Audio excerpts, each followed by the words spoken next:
Hey guys, and welcome to a brand new video here on FPL Now, your #1 source for tips, tricks, and everything you need to know for Fantasy Premier League football. Today, we're going to be going over some of the best differential players to bring in ahead of Game Week 12. So, if you're excited for the video, drop a like down below. Let's try and hit 30 likes. Leave a comment who have you got your eyes on over the international break. Subscribe if you're brand new. Let's get into the video.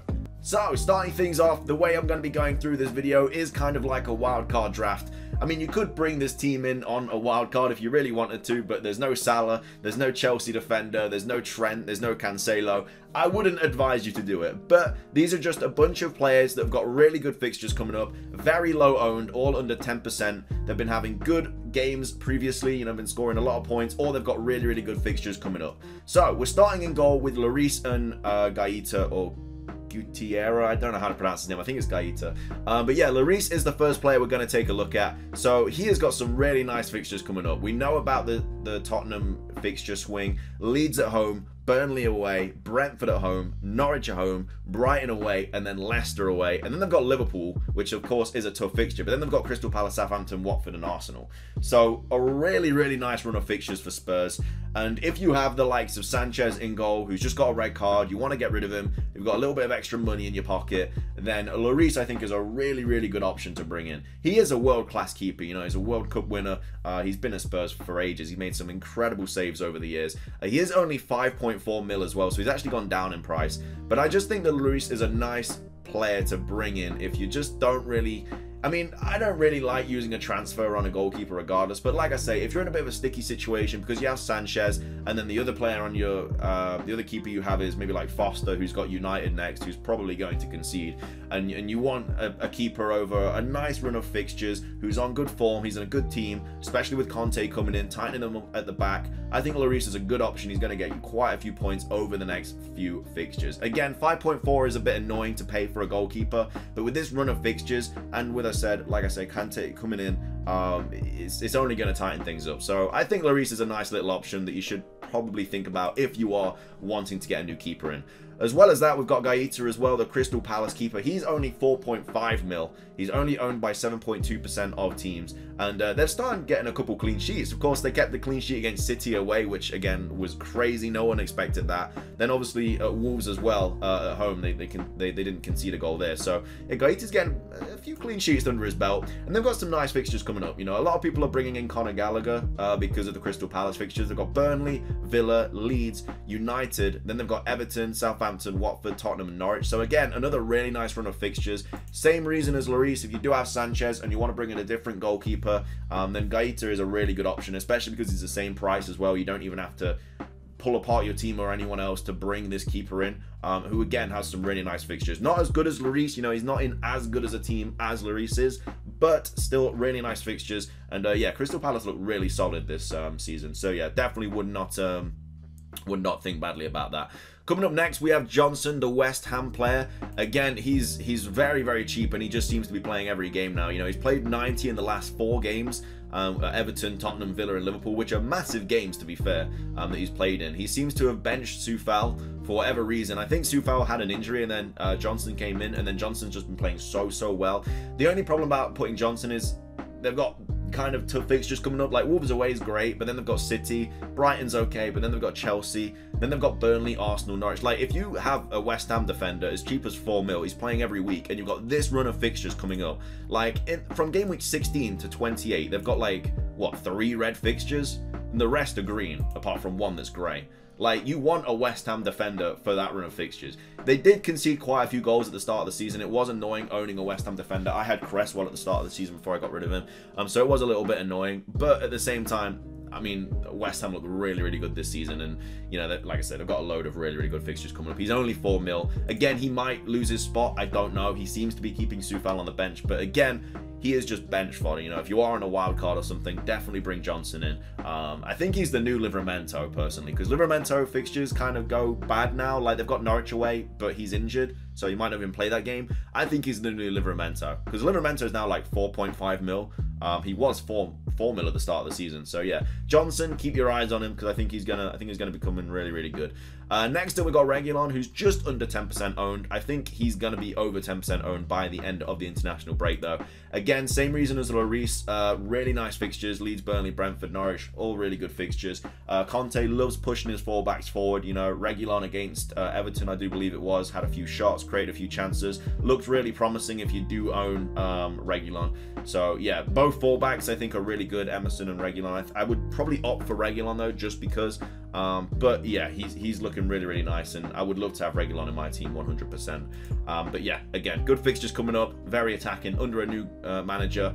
The only problem again with the fullbacks for Tottenham is that Conte likes to take them off around the 65th, 70th minute. So yeah, if you've got a clean sheet at that point, it locks it in, which is great. But I guess it hurts for like bonus and stuff like that. So yeah, just keep that in mind. We've got Kyle Walker here, who is owned by 6.6% of teams, who's basically played every single game this season. He's only missed 2, I do believe, which was the Burnley game and then the Tottenham game at the start of the season. But apart from that, he's played every single game, apart from only 45 minutes against Arsenal. I don't know why he took him off. I can't remember that game. It was on game week 3. I can't remember that far back. I don't really need to talk about City too much. I mean, they've got Everton at home. They should keep a clean sheet that game. West Ham's a tough one, but then they've got Villa. Again, we don't know what Villa's going to be like under Stevie G, but I hope he pops off there. It'd be really cool to see. But yeah, then they've just got like a really nice run of fixtures. We all know City. He seems to be stapled pretty much this season. Again, over the Christmas period, it's going to be crazy. Like, so many players are going to be getting benched. Points are going to be all over the place. So you really need a good bench over the Christmas period. So that's why I would kind of opt in for players that are definitely playing. And if you want a City defender, you don't have enough to bring in Cancelo, Walker is another good player to bring in. He's only 5.5, whereas Cancelo is 6.5, so he's a mil cheaper.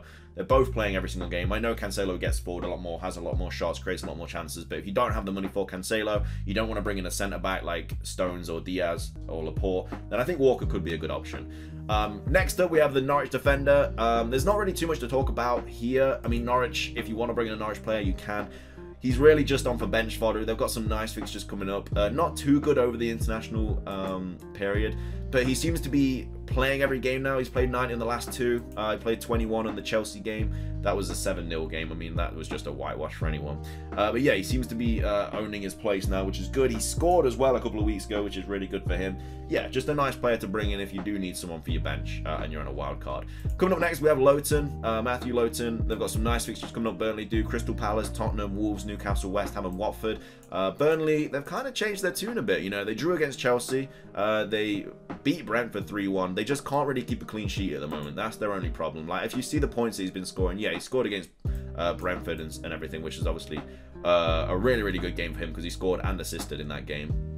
But apart from that, he hasn't really done too much. But with a nice fixture swing coming, hopefully he's a nice little player you could just have on your bench. He's only owned by 1.7% of teams. So yeah, if he's scoring more goals and getting more assists, then yeah, he's a very, very nice option to have. And Mbumo, I'm surprised is as low owned as he is, 4.5% owned. He's not really been doing too much, to be fair. A lot of people kind of jumped on him because he was just getting forward so much for Brentford. He's hit the woodwork so many times this season. I brought him in as well. They've got okay fixtures coming up, like I say, Newcastle, Everton, Tottenham, Leeds, Watford, United, Southampton. Like, they're not terrible fixtures. But yeah, he's okay to bring in, I'd say, if you do need someone around that price range and you already have like Gallagher or someone and you just need another player that's low owned and cheap. I think Mbumo is a nice little option. Zaha is a player that a lot of people are overlooking because of Conor Gallagher. Zaha is only owned by 7.4% of teams. He's a little bit more expensive, coming in at 7 mil. So he's about $1.2 million, I think, more expensive than Gallagher. He is on penalties though, which has got what he's got going for him. He's been having an okay season as well. You know, he scored in the last game, I do believe, when they beat Wolves. And I think he scored against City as well. He did, yeah, he scored against City. So he's actually got 2 in his last 2. And they've got Burnley away, Villa, Leeds, United, Everton, Southampton, Watford, Tottenham, Norwich. So again, really nice fixtures coming up for Zaha. I like him. I like him as a player. He has got a bit of an attitude on him. You know, he does like a yellow card here and there when he does lose his temper. But I think for the price of 7 mil, he's on pens. You know, Crystal Palace look really good. He obviously gets really, really forward. I think Zaha is a nice option. Bowen is a player that a lot of people are overlooking. And look at the points that he's been scoring, man. Like 7, well, he's got 5, 7, 6, 3, 11, 9. And he's not even playing like full 90 minutes most of the time. Well, I mean, he is, but like he only played 83 in the last one. But yeah, the West Ham fixtures, again, just like we went over with Johnson, not great over the next few. But then if you have a you probably want to triple up on West Ham for these fixtures here. Like, they're actually ridiculous. Like, you want a defender, maybe Bowen. Bowen, like he's only 6.3 mil, only owned by 2.1% of teams. Really, really nice option, I think. And he's getting really forward as well. And if Antonio keeps dropping back like he is, then Bowen has just got the freedom to go forward and just score the goals that he is doing and getting the assists that he is doing as well. Next up, we've got Cornet, however you pronounce his name, only owned by 1.3% of teams. Really nice little option, 6 mil. Burnley got some really good fixtures coming up. He's been popping off, really, like only got 1 point against Chelsea, but then 10 and 15 the 2 games before that. So yeah, I like this player. I think Burnley have got a nice player in Maxwell Cornet, and again, we've already been over the Burnley fixtures, don't really need to talk too much about him, but yeah, got some good fixtures coming up. Bernardo is a player that a lot of people are overlooking as well, who is getting points every now and again. Like here you can see 11, 5, 1, 8. He's playing literally 90 minutes of every single game. Like only 71 in game week 5, 57 in game week 3. Didn't play game week 1, but apart from that, he's played 90 minutes in every single game. He's only 7.1, so he's a lot cheaper than the likes of Foden, De Bruyne, Grealish. And again, you want City players for these fixtures here. So if you have a nice, stable City player for these fixtures, it's going to be great. Again, the Christmas period is annoying, especially with a team like City. Like they're obviously going to be mixing and matching and everything, which isn't great. So you do need a strong bench if you are bringing in City players, because they've got so much talent up front. But yeah, Bernardo I think is a really nice player to bring in a City team where he seems to be playing every single week. Kane is actually a diffie, only owned by 7.5% of teams. Again, we've been over the fixtures that Tottenham have got coming up. He's on penalties, 12.2 mil. If you do want a replacement for Vardy, who just isn't really popping off anymore, and I think Kane is a good option. He's a little bit more expensive, but again, like I say, he's on penalties, under a new manager, should hopefully score a few goals in the next few fixtures. Nice player to bring in for sure. Wilson is a player that, again, a lot of people are overlooking. 2.2% of teams own him. He does get injured quite a bit, which is the problem, but he's got some pretty good fixtures coming up over the next few. Like, he's not a long-term hold at all, because then he's got Liverpool, City, United, and Everton. But for the next 4, he's got Brentford, Arsenal, Norwich, and Burnley. So Norwich and Burnley at home are really nice fixtures. Newcastle are kind of all over the place at the moment, but I think Wilson, he's on penalties, you know, he does grab a goal here and there. I think he's a nice little option to bring in if you do want to change Vardy down to like a player and you don't have the funds to upgrade to like the likes of Kane or Ronaldo or like anyone like that. And then finishing things off, we have Jimenez. Again, not a long-term hold at all. He's got West Ham, then Norwich, then Burnley. I'm not a huge fan of bringing in a Wolves player as of right now. Like Norwich and Burnley, obviously really nice fixtures, but they're just kind of crowded by horrible fixtures. Like they've got West Ham next, then Liverpool, City, Brighton, Chelsea. Like they've got really horrible fixtures on either ends of Norwich and Burnley. So I wouldn't necessarily bring Jimenez in at the moment, but if there's no other way, you know, you need to get rid of a player and Jimenez or Hwang are players that you want to bring in, then yeah, fair play, because Norwich and Burnley are really nice fixtures to target. But anyway, that is going to be everything for today's video. I hope you guys did enjoy it. If you did, make sure to drop a like down below. Let's try and hit 30 likes. Leave a comment. Who are you thinking of bringing in this week? Subscribe if you're brand new. We just hit 700 subscribers, which is a madness. We're 300 away now from 1,000. So if you haven't subscribed, please do subscribe. I really appreciate it. That's everything from me though. Best of luck with your game week 12, even though we've got the international break to do first. But either way, have a fantastic rest of your day, and until next time, peace.